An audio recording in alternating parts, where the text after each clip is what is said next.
Magandang araw, magandang hapon at magandang gabi sa ating mga kababayan sa iba't ibang panig ng mundong ito. Siyempre sa Luzon, Visayas at Mindanao, kamusta naman po kayo sa ating mga kababayan?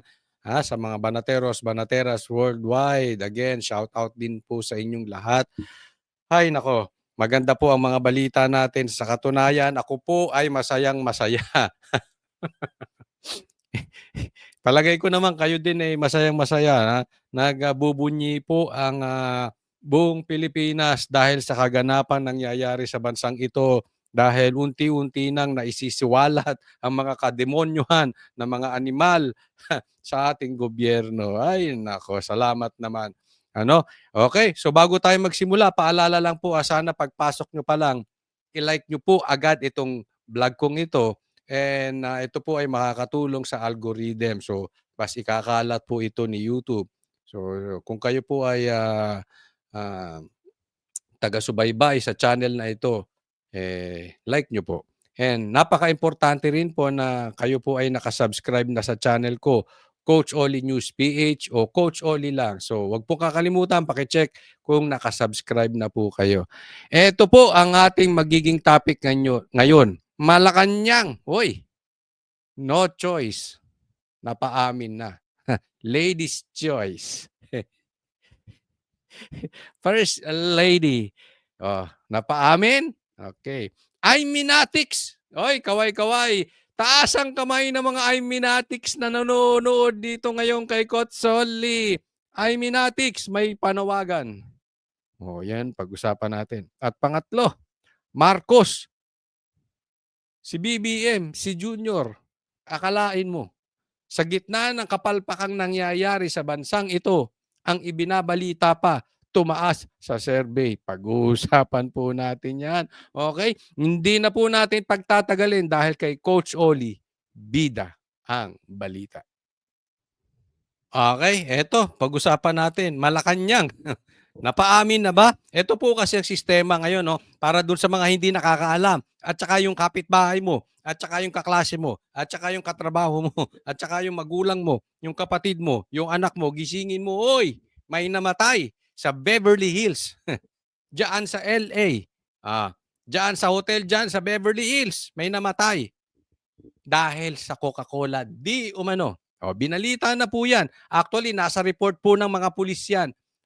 Mga US police ang nag-report niyan. At ang nandoon, yung asawa nung namatay at si Lisa Marcos di umano. Ito po ang pilit itinatago ng mga mainstream medyang duwag. Ito ang pilit na tinatago ng mga vlogger na panatiko. Ito ang pilit na itinatago at ayaw i-discuss ng mga politikong sip-sip, ganid sa kapangyarihan. Pag-usapan po natin ito. Magkomento ang Malacanang sa lumabas na ulat na cocaine overdose ang sanhi ng pagkamatay ng negosyante na si Juan Paulo Tantoco. Si Tantoco ay namatay noong March 8, 2025 sa Beverly Hilton Hotel sa Beverly Hills sa Los Angeles County, California. Isang araw pagkatapos dumalo sa Manila International Film Festival o MIFF bilang bahagi ng entourage ni First Lady Liza Araneta Marcos. Yun, nabalita, okay. Baka sabihin nyo fake news na naman kami. Nabalita yan, baka sabihin nyo fake news na naman si ano, Eto katanungan, eto talaga gusto kong tanungin. Kayong mga mainstream media na hindi kayo nagbabalita, napaka-plastic nyo mga ipokrito kayong mga animal kayo. Diba? O kaya ibabalita nyo, komentaryo lang konti sa Facebook, hindi nyo naman ibalita ng todo. Chinek ko ang mga balita ngayon eh. Puro dyan sa mga nawawalang bulalo, dyan sa Taal. Pambira kayo. Yan lang ba ang balita? Hinalukay lang yan eh. Ako wala akong kinakampihan kung kasalanan to ni Atong An o kasalanan to ni Boying o wala akong pakialam doon sa mga yun. Okay? Kasi ang may pakialam dyan, yung husgado. Hindi ko nga alam Bakit pirmi nilang pinipilit ibalita ng ibalita ng ibalita yan? Kung may kaso kayo kay Atong Ang, idemanda nyo. Ba't sumbong kayo ng sumbong sa media? Oh, kung tingin nyo may kasalanan sila, idemanda nyo. Nang makasagot sila, hindi ko pinagtatanggol si Atong Ang, ha, pero kasi nangyayari, sagutan kayo ng sagutan sa media eh. Hindi po tayo, never tayong kakampi sa gambling, any form of gambling. So legal, illegal, ayoko niya, kay casino yan. Wala akong pakialam dyan. Para sa akin, lahat yan masama. Lahat yan playground ng kademonyuhan. Okay? Pero hindi yun ang issue. Wala tayong karapatang maghusga dyan. Kaya dalhin nyo yan sa korte. Huwag nyo dinadala sa media. Ito dapat nating pinag-uusapan. Di umano, patay, entourage, dahil sa cocaine. Kasama ni Lisa.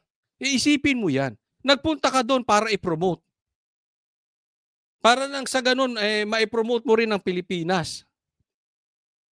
Instead na promote mo Pilipinas, puro kahihiyan ng mga ginawa ninyo. Hindi man lang kayo nakatiis. Ito po, hindi tayo nagbibintang kung tumira po sila, si Lisa o hindi. Ang issue rito, bakit hindi nagsalita? Halimbawa na lang, for discussion purposes, hindi tumitira talaga si Lisa. Entourage mo yan eh. Bakit kalat ang WPS doon? O yun, baka hindi alam ni ba WPS, white powdery substance. Sa madaling salita, Coca-Cola, cocaine. Kalat doon, nung namatay, kalat doon. At ano report ng Amerika patungkol dyan? Namatay sa overdose. Huwag nyo nang palusutan. Kasi hindi yan parang Pilipinas na kaya ninyong lagyan ng mga media. Hindi yan parang Pilipinas na pwede nyong itago. Kumalat. So ang issue rito, kaya tumitira si Lisa o hindi, kayo po maghusga. Ilagay nyo dyan sa comment section. Naniwala ba kayo na tumira si Lisa ng cocaine? Ngayon, kung hindi, sasabihin ko, dapat pinagsabihan niya. Bakit nandoon ka maraming cocaine? May mga injectables pa. Hindi mo pinagsabihan? On your watch. Nangyari to? On your watch may namatay. Ito masakit. Itinago ninyo. Tapos tinawag nyong fake news si BP Sara. Tapos tinawag nyo kaming fake news, kaming mga DDS. Hanggang ngayon, tinatago ninyo. Bakit? Paano ko masasabi? Iilan lang nagbabalita.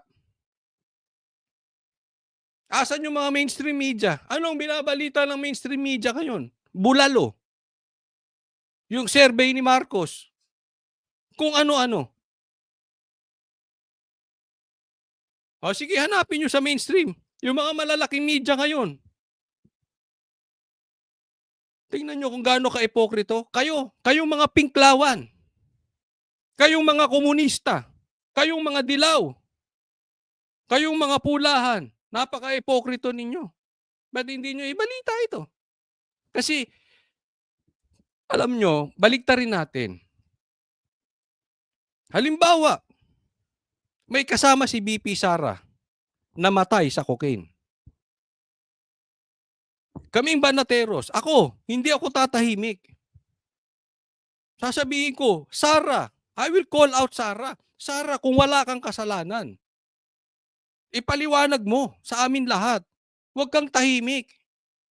Kung tahimik din ang mainstream media, kung tahimik din ang SMNI, kakalampagin ko SMNI, bakit tahimik kayo dito? Hindi tayo pwedeng, kaya hindi tayo umaase sa mga Pilipino eh. Napakapanatiko natin sa mga politicians. Na totoo lang. Alam mo yung sumisigaw ng budol-budol si Marcos? Kalahati doon, hindi naman talaga nabudol. Kalahati doon, panatiko. Yung kalahati, totoong nabudol. Pero yung kalahati doon, talagang panatiko. Alam nyo na. Alam nyo na ginagawa ni Marcos. Sinabi ni na Tatay Digong ang ginagawa ni Marcos. Alam nyo na. Panatiko lang talaga kayo. That is the main problem of Philippines, of the Filipinos. We are so fanatics. Bakit kayong mga vloggers? Hindi nyo i-call out ito. Kahit anong kulay nyo, puti, asul, blue, green, pink, lalo na kayo, pink at saka dilaw. Ang tahimik nyo ngayon. Ano? Kinain nyo mga suka nyo, mga dilawang kayo? Kinain nyo suka nyo, kayong mga pinklawang kayo? Dati sinasabi nyo, kurap ang mga Marcos. Ngayon, takot na kayo sa Marcos? Wala pala kayong binatbat, kayong mga dilawan. Mga ano kayo? Totoo naman eh. Asan kayo ngayon? Pinapanood ko komentaryo nyo. Impeachment pa rin ang tinitira ninyo. Balitang-balita na to sa buong Pilipinas. Kayong ikaw Dilima. Dilimaw ka talaga. Impeachment pa rin ang kina-question. Kina-question nyo pa Supreme Court at tahimik kayo sa balita ngayon. Alam nyo, mapa-vlogger, mapa-media, mga ma-politician, alam nyo yung nangyari ngayon? Ha? Yung balita ngayon? At iniiwasan tong balita na ito? Hay nako. Acid test po yan sa Pilipinas. Ngayon, alam mo na kung sino talaga ang may mga paninindigan. Yung iba, piniling manahimik. Kasi pag nanahimik ka ngayon, ikaw ay mistulang kumakampi sa mali. Hindi ko naman sinasabing maniwala ka eh. Kung ayaw mong maniwala, just call them out. Magpaliwanag kayo. You owe it to the Filipino people. You owe it to sa mga taong bayan. Tahimik kayo, wala kayong paliwanag. Si Claire, ang tapang-tapang, oh. Hoy, Claire, ang tapang-tapang mo, asan ka ngayon? Hindi ka makapagpaliwanag, ano yan? Na-alta presyon ka na dyan. Dinudugo ka na, ha? Dinidismoneriya ka. Hindi mo na malaman paano ipapaliwanag to? Ano? Ha? Hirap ka na ba magpaliwanag ng mali? Ulitin ko ha, hindi tayo nagbibintang kung adik si Lisa o hindi. Ang sinasabi natin, bakit wala kayong balita? Kayong mga tsope. Oo, kayong mga tsope. Ba't tahimik kayo? Mga ano pala kayo, mga Neta Marcos, naging ugat pa nga ng World War sa pagitan ni na Vice President Sara Duterte at Presidential Communications Office Undersecretary Claire Castro. O, asan ka ngayong Claire Castro? Psst, uy, asan ka? Ha? Sinabihan pa niyang fake news si Sara? Asan ka ngayong Claire? Tandaan nyo ha, eto mga to, ang bibilis mag-react. Pansin nyo, dumaan ng Sabado, Linggo, mapapatawad natin kasi walang balita eh. Pero usually yan, pag pumasok ang balita ng Biyernes, naalala nyo, blinag ko na to ng Sabado, pag pumasok yung Biyernes, Sabado, Linggo, usually yan, may excuse yan, hindi yan magpapaliwanag. Pero pag patak ng Lunes, puro paliwanag yan. Asan si Claire? Asan ang media? Asan yung mga politiko? Wala silang paliwanag. Alam nyo kung anong paliwanag nila? Katahimikan. Busal ang bibig ng media. Ano pang paliwanag nila? Bulalo sa taal. Yaan po ang galawan ng paliwanag ng Marcos government. Wala sila explanation. Kundi pinatahimik ang media at kung ano-anong balita. Secretary Claire Castro ang issue dahil sa pagsasangkot kay First Lady Liza sa pagkamatay ni Tantoco. Nung nagkaroon ng malaking krimen sa Estados Unidos na merong namatay dahil sa drug overdose at kung makikita ninyo doon sa police report ay nandoon ang pangalan ni First Lady Lisa Marcos na isa sa mga tao doon sa loob ng kwarto kung saan yung tao ay nag-overdose sa suspected drug overdose sa hotel room at ang daming nakikitang white powder substance na sinabi doon sa police report ay suspected cocaine din, ay bigla nilang kinuha si Pangulong Duterte. Sa kanya Ito nga, kita nyo, okay? Sinabi ni BP Sara, patay sa loob ng kwarto na maraming cocaine. Kasama si Lisa. Si Sara po nagsabi niyan. Doon na lang muna tayo. Di ba? Kung ikaw matino, asawa ka ng presidente, kahit sabihin nating hindi ka nag-take, bakit hahayaan mo na nasa isang kwarto kayo, nakasama ng entourage mo, kalat ang droga? Tapos namatay, wala kang paliwanag. Dapat yun lumayas ka. Dapat nga yung binaligtad mo mesa eh. Ano siya? Mga animal kayo? Dapat gano'n na sinabi, mga animal kayo, asawa ako ng presidente, dito kayo magtitake, dinala nyo pa rito yan. Yang kabalbalan yung bisyo, dinala nyo pa rito. Pwede nyo namang gawin yan sa Maynila eh. Ba't dito nyo pa ginagawa yung mga yan? Nandito tayo para magtrabaho, mga animal kayo. May ganun ba si Lisa? Hindi, kaya nga sabi ko sa inyo, ito hindi pagbibintang kay Lisa. Pero mati siya rito. Tumira siya o hindi siya tumira, wala siyang ginawa. Ang balita pa nga dito, andoon pa yung jowa nung anak niya. Ito, hindi natin, yun lang ang sabi sa balita eh. Hindi naman ito binalita ni BP Sara. Pero kung yun ay totoo, you will see the character of the family, di ba?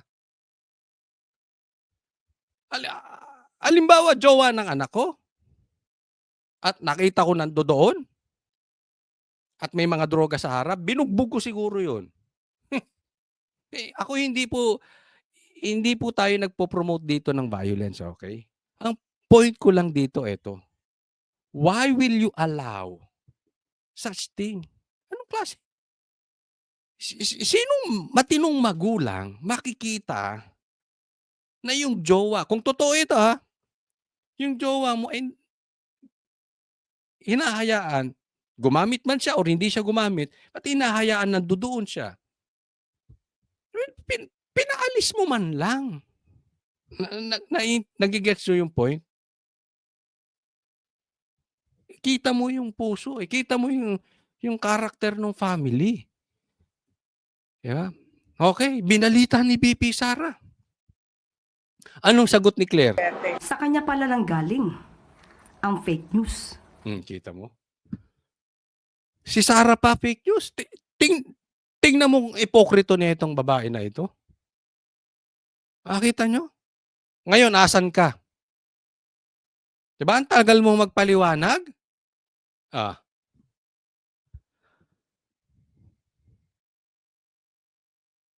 Ang bilis mo magsalita ng fake news dati, ngayong kumalat, binalita mismo ng Amerika. Kalat ngayon sa Pilipinas. Hindi ka matagpuan. Ano sasabihin mo, nagkasakit ka? Ayun sinasabi ko eh. Etong katahimikan ng Malacanang ay pag-amin sa katotohanan.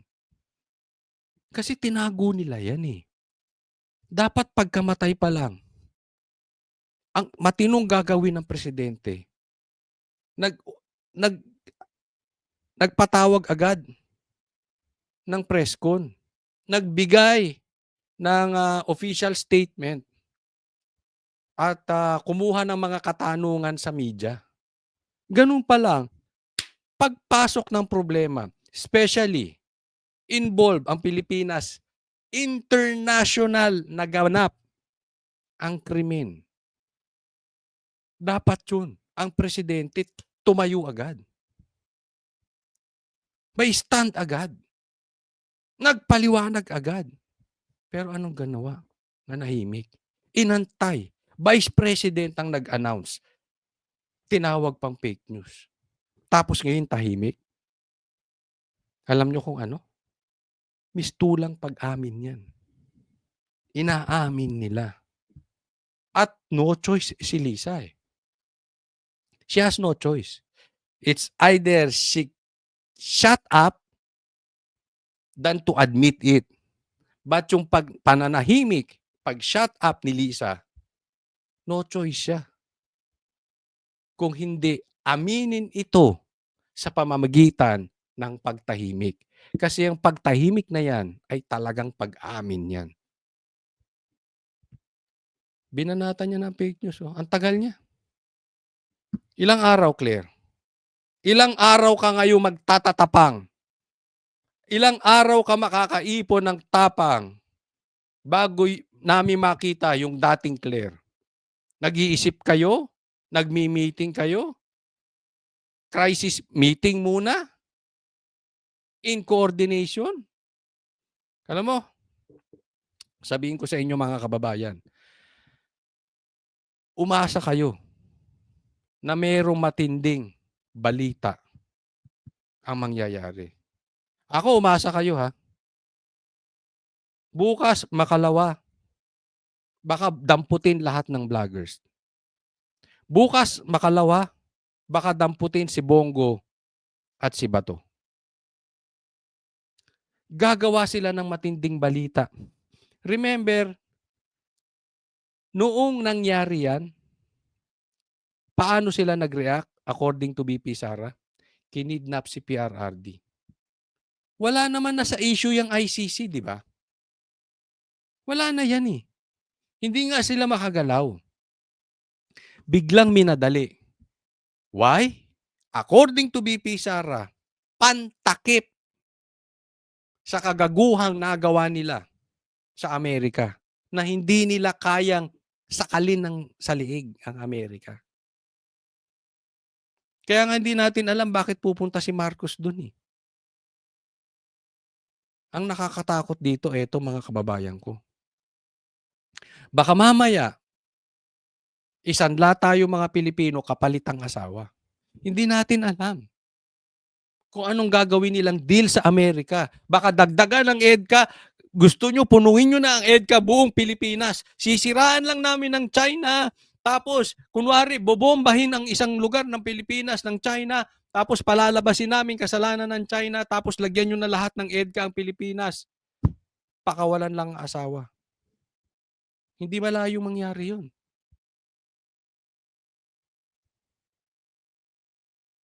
Kasi nga itinago eh. Dahil kung yan inamin nila, you will expect na may repentance. You will expect na gagawa nila ng solusyon sa tamang paraan. Pero hindi. Itinago eh. So ibig sabihin, priority nila. Huwag masira si Lisa. In all cost, do whatever you want. Basta mailusot natin si Lisa. Ganyan po lumalabas. Nung kanilang hindi pag-amin. Even yung pananahimik ng media. Even yung pananahimik ni Claire. Kaya, ako, sabi ko sa inyo, hindi ako magugulat baka bukas dinadampot si Bato. Ingat kayo, Bato. Bongo. Para mapagtakpan ito, nakakatakot ang susunod na ilang araw sa Pilipinas. Tandaan nyo ito sinabi ko. They will do everything. Kung susundan ko yung sinabi ni BP Sara, kung nagawa nila sa dating presidente na nagpalibing sa tatay nila, na kaya siya naging presidente is because yung apelyidong Duterte, nagawa nila yon, pagtakpan lang si Lisa. They can do anything. Baka magdadampot yan para mapagtakpan itong balita na ito. Kaya nga itong matindi. Kayong mga dilaw.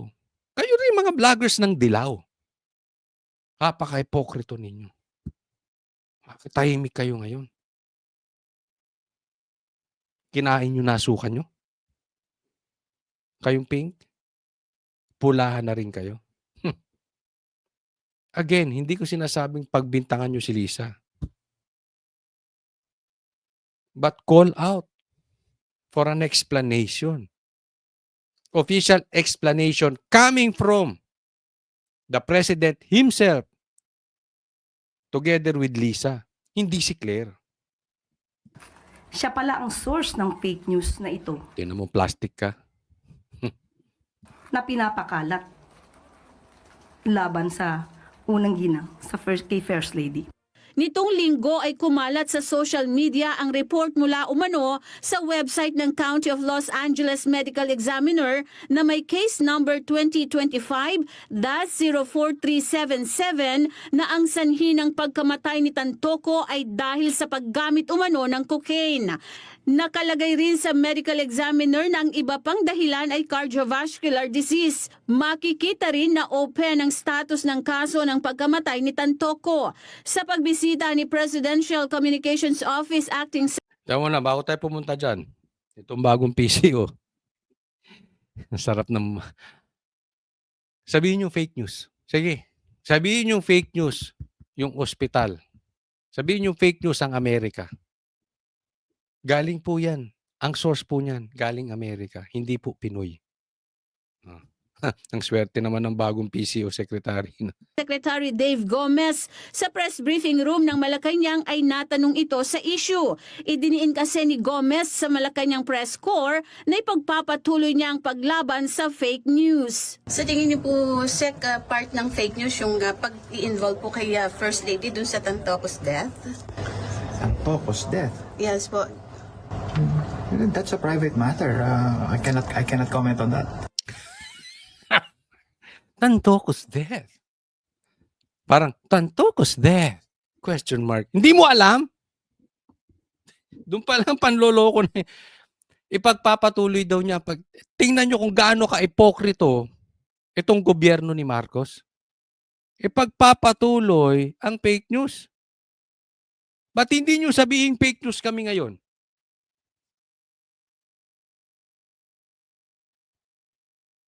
Naman, Dave, gum. Ay, tanto. Ano sabi niya? I cannot comment on that. Yes po. That's a private matter. I cannot. Pag-i-involve po kay First Lady dun sa Tantoco's death? Tantoco's death? Tantoco's death. Mahina ka pa. Oy, marami kang kakaining bigas. Paturo ka kay, paturo ka kay Claire. Kung si Claire yan, namamayagpag pa yung dito, yung napagkalaki-laki. Tapos sasagot ng ganyan niya si Claire. Alam naman po natin na pag ito ay galing sa Vice President, ito ay fake news. Kaya nga naman, siya ay sabing dapat haharap sa impeachment pero hindi siya makaharap-harap. So kasalanan to lahat ng mga Duterte. Ganon! Marami ka pang kakaining bigas, Gomez. Matatanggal ka rin dyan. Kita mo, ang bilis-bilis ni Jay Ruiz. Hoy! Oh, sinuwerte to si Jay Ruiz, no? Oh, balita ko, mayroong nagsabi sa akin, hindi ko palang nababasa, pero may nag-message sa akin, sabi, nagpapasalamat daw si Jay Ruiz. Blessing in disguise, no? Oh, ikaw ang napaupo ngayon yan. O pag upo mong ganyan, tapos mahina ka pang nilalang. Tantoco's death. Tapos private. Paano naging private? Entourage ng First Lady, private? Andun yung First Lady, private? Official? Official trip, Claire, wag mo sabihin. Sasabihin mo na ito ay hindi official trip. Pinopromote nyo. No? Official trip yan eh. Anong personal? Ganyan ka ba kahina yung ulo mo kaya nawalan ka na ng buhok? Ay, hindi yung mga kasamahan ko may walang buhok, matatalino yan. Si Banat Bay, si Boss Dada, tsaka si Master Judea, matatalino yan. No, pero, Tantoco's, clueless ka? Personal? Ngayon lang ako nakakita ng personal, involved ang first lady, drugs. Nasa balita naman. Paano ka naging PCO secretary, hindi mo alam? May mag-research ka kung hindi mo alam yan. Nakita nyo kung gaano ka-epokrito sila ang gobyerno ngayon? Tapos ang hinaharas nila, ang pinapalabas nila, ang propaganda nila, fake news ang mga Duterte vloggers. Wow. Di wow. Kaya kayo, huwag kayong papayag. Kasi mga pula vloggers, pinklawan vloggers, kung ano-ano. Diniscuss na nilang lahat. Kaya magduda kayo. Kung ang DDS vlogger hindi rin i-discuss to. Magduda na kayo mabuti. May diferensya yan DDS vlogger na yan. Iniiwasan to ng mga vloggers. Papatayin talaga sa inyo. Mamamatay tao. Mamamatay balita, hindi mamamatay tao. Mamamatay balita talaga to mga ito. Huwag kayong papayag. Hindi ko tatantanan to. Araw-gabi, bablog natin to. Pati shorts nito kasama sa vlog. Hindi kayo lulusot dito. Until magpaliwanag kayo. Involved kayo or hindi. Ganon, then explain. Diba? Hindi pwede. Huwag nyo, yung mga paborito nyong vloggers, huwag nyong palalagpasin. Kung kayo nandito pulahan, huwag kayong papayag na yung paboritong pinapanood mo na vlogger, hindi ito diniscuss. Ibig sabihin yung vlogger na yun walang tayo. Yes po. That's a private matter. I cannot comment on that. Eden Santos. Okay, next balita po tayo. Ito, pakinggan ninyo. Iminatics, mananawagan. Humihingi ng full report sa Malacanang si Senador Amy Marcos kaugnay sa pagkamatay ni Paulo Tantoco sa Los Angeles noong March 8. Kasama na riyan ang anumang direct o indirect na pagkakasangkot ni First Lady Lisa Araneta Marcos. Kasama ng unang ginang si Tantoco sa delegasyon ng mga dumalo sa Manila International Film Festival nang masawi ang Rustans executive dahil sa drug overdose ayon sa isinasagawang investigasyon. Humihingi ng Pili tayo ng picture. Ayan. Iminatics! Yuhu! Mga Iminatics, nasaan kayo? Yuhu! Kalampagin ninyo ang inyong puon. Kalampagin ninyo ang inyong ginodiyos, mga Iminatics. Bakit naman ganyan ang sinasabi ni Amy? Alam mo yung sinasabi niyang panawagan na mag-explain sa taong bayan? Yan na yung vlog ko nung Sabado.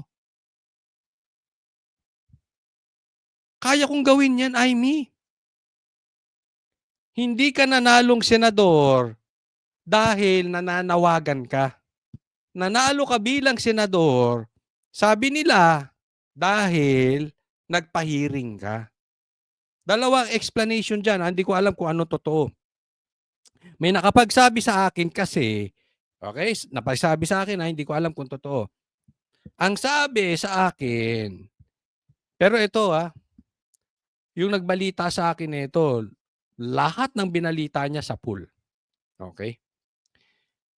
Gumastos ka raw ng billion last 2 minutes. Ibig sabihin, yung the night before or the day before the election, nagbuhos ka ng bilyon para ka manalo. Yun ang sabi. Yung iba naman, ang sabi, nanalo ka, Amy, dahil nagpahiring ka patungkol doon sa pagkidnap kay PRRD. In any case, wala doon yung nanawagan ka ng explanation. Ngayon, panalo ka na. Ang ginagawa mo, kabaduyan, kakornihan. Ano ang panawagan mo? Mag-explain ang Malacanang. Corny mo, boo! Boo! Mga Iminatics, galaw-galaw kayo dyan. Kalampagin nyo yung amo nyo. She can do better than that. Hindi porket panalo ka, puro ka panawagan na lang. Sabi nga ni Atty. Roque, alam mo kung adik o hindi adik yung kapatid mo. You also owe us an explanation, Amy. Mag-hearing ka pa tungkol dito. Manawagan ka ng hearing. Pag-usapan to. Hindi yung panawagan corny. Ilang kaming vloggers, kaya namin gawin lahat yung sinasabi mo panawagan. Actually, ginawa ko na yan. Ulitin ko, Sabado pa lang. Pagputok pa lang ng balita, yan na agad ang panawagan ko. Kaya totoo, kaya hindi totoo, you explain to us, BBM, what happened. Tapos ganyan din gagawin mo, Amy. Mbaduy mo. Hindi yan na nagpanalo sa'yo. Ewan ko lang. Kayo. Ako may tanong sa inyo. Okay, may tanong ako sa inyo. Alam ko may mga nanonood ditong Iminatics. Kayo na lang tanungin ko, yung mga nanonood. Sa tingin nyo, enough na yung sinabi ni Aiming statement? Nananawagan siya ng explanation? Sige, lagay nyo dyan. Enough na. Yes, enough na. Or no, she can do better than that. No, it's not enough. Lagay nyo dyan. Pangalawang tanong, sa tingin nyo dapat ang mga Iminatics, yung mga supporter na lantaran ni Aimee at saka yung mga patago. Yun ang nakakatakot eh. Yung mga patagong supporter ni Aimee. Na mga supporter ni Aimee na kalampagin na yung kanilang amo. Na manawagan ng hearing, hindi lang pwede, basta ganito. Sige, lagay nyo dyan sa comment section, ha? Executive dahil sa drug overdose ayon sa isinasagawang investigasyon. Okay, next topic po tayo.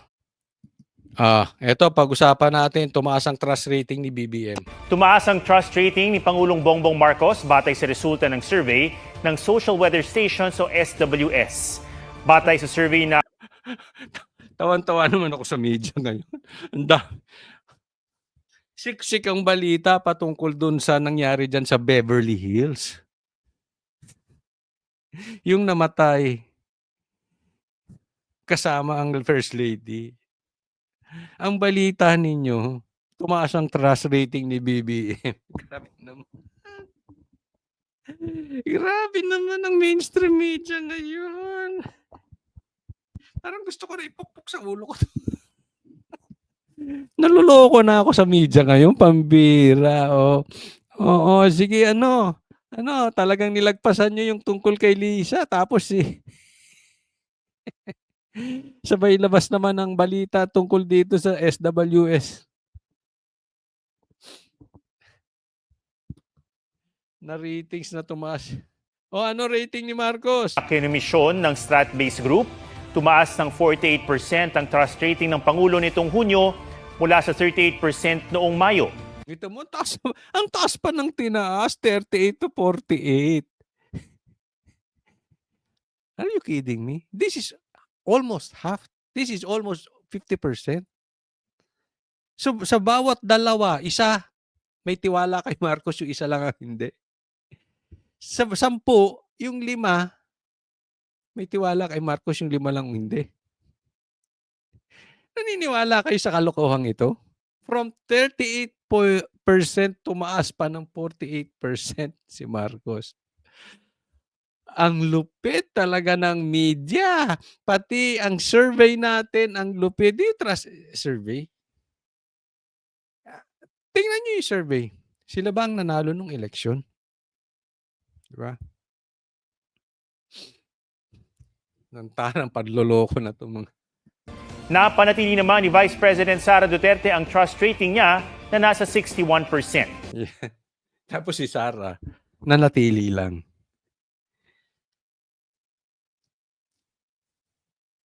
%48 may tiwala kay Marcos at 61% may tiwala kay Sara. Hindi ko ma-reconcile. How can you believe? How can you trust Sara and you can also trust Marcos? Kasi mag-overlap yan eh. 61 plus 48, 109. Lagpas po 100%. Hindi lang siguro nila mabagsak si Sara kasi masyadong mahahalata. So ang gawin mo, itaas mo si Marcos, si Sara maintain mo lang, wag mo itaas. Maintain lang. Until such time, maabutin na, tingnan nyo, next month, next 2 months, next 3 months, lamang na si Marcos sa trust rating. Pero hindi ko ma-reconcile eh. Parang, ang hirap humanap ng tao ngayon na may tiwala kay Sara at may kay tiwala pa rin kay Marcos. Saang timbukto? Saang bundok nyo mapupulot yan ganyan? Sige nga, pakisabi nga. 48% kay 61 kay Sara, 109, sobra. So yung 9%, ibig sabihin may 9% na may tiwala kay Sara at may tiwala kay Marcos, pambihira naman. Ewan ko, magulo. Pero wag na natin paikot-ikutin yan. I really don't believe 48% na may tiwala ngayon kay Marcos. At higit sa lahat that I cannot believe na ang mainstream media tahimik tapos magbabalita na tumaas ang trust rating ni Marcos. Wow. Really now? Mainstream? Wow. Tig 8 percentage points naman ang itinaas ng trust rating ni Senate President Cheese Escudero na nakakuha ng 55% at House Speaker Martin Romualdez na may 34%. May 1,200 Si Tambaluslos, 34% may tiwala sa kanya. Now, SWS, you want us to believe that? Kayo na, tanungin ko, kayo mga manunood. Naniniwala ba kayo sa balita, sa survey nitong SWS? Really? SWS, you want us to believe that? Kaya ilagay nyo dyan. Naniniwala ako dito sa survey na to. O hindi ako. Wala akong tiwala sa mga survey. Intindi na itong mga to. respondents ang survey na isinagawa noong June 25 to 29. May margin of error itong plus or minus 3%. Ang lupit ninyo. Well, yan talaga ang kalagayan ng ating bansa, no? Pero pinaghahanda ko lang po kayo. Expect, no? Sa mga vloggers, matutuwa ang vloggers sa babalita ko ito. Magiging siksik ang balita ngayong linggong ito. Itong week na ito, matindi ang magiging balita. Bobombahan tayo ng napakadaming balita para mapagtakpan yan kay Lisa. Kayo, na concerned citizen, huwag kayong pumayag. Dapat harapin ni Marcos na ano man lang, to the very least, magpaliwanag siya. No? Kahit ano pong balita lumabas ngayon, kaya nga sinasabi ko na sa inyo to maraming lalabas na balita. Malupit yan, expect nyo na. Sana wag tayong padala sa chismis. Wag tayong padala, baka mamaya may ilalabas silang chismis or meron silang aarestuhin naman. Balik tayo lagi dun sa balita. Si BP Sara mismo nagsabi, yung pangingidnap sa tatay niya ay pantakip sa balita. Isipin mo. Kung sakaling mamatay doon, wag naman sana si PRRD.